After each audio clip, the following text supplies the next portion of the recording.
Me again, and I'm not going to delete that video and start over again, but I left something out. What I left out was comebacks. Everybody makes mistakes. Everybody has comebacks. I'm no different. I never claim to be perfect. I don't claim to know it all. I'm good at what I do. Some people give me a little more credit for being better than I think I am. Some people don't give me enough. It doesn't matter. I'm confident in what I do.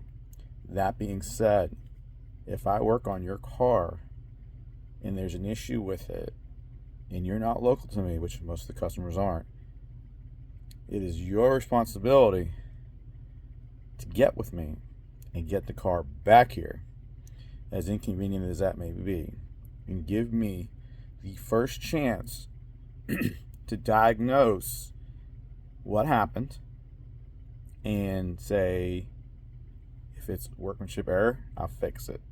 If it's a part error, I will show you that and I will fix that. If we can't figure it out, we'll meet in the middle. But what you can't do is take the car to another shop and get them to fix it and expect me to pay the bill. It's not going to happen. You also, it's so true, and it's not just in the Buick industry, any auto shop, if they go behind me, I go behind them, vice versa. We're going to find things behind the other shop that we necessarily don't think are kosher. So, doesn't mean it's done wrong. I've done things that I know were right, and I've had somebody pick it apart because they do it a different way, and that's okay. So you're not going to get an unbiased opinion. If you take a car to a shop with a problem, they're going to look at it like alarms are really good. Okay, this alarm doesn't work. Well, they're not going to want to go behind the guy who just put it in and diagnose it. They're going to say it's bad. He fried it. He did this. It all has to come over. It has to restart again. They don't want to reinstall it. They don't want to trace wires. They don't want to look at a schematic.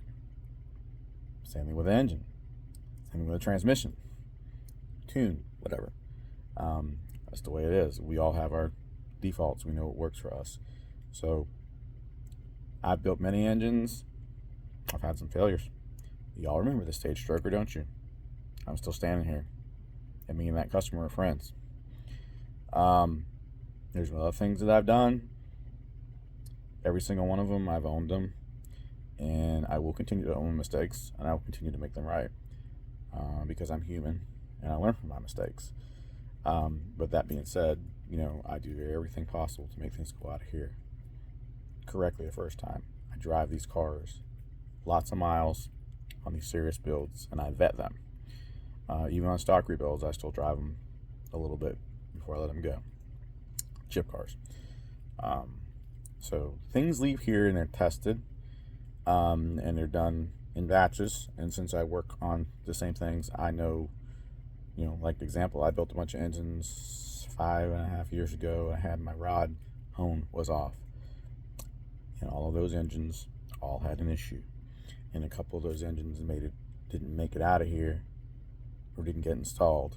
And once I saw the pattern and I found the mistake, I went back in those engines and looked for them, found the mistake, and was able to fix them before they became an issue.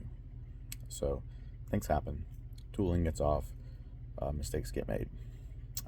So that is how I handle mistakes. I also wrecked a customer's car earlier this year, and it was my fault. And I totally owned that and got it fixed. And car's been fixed, and then work on a car's done.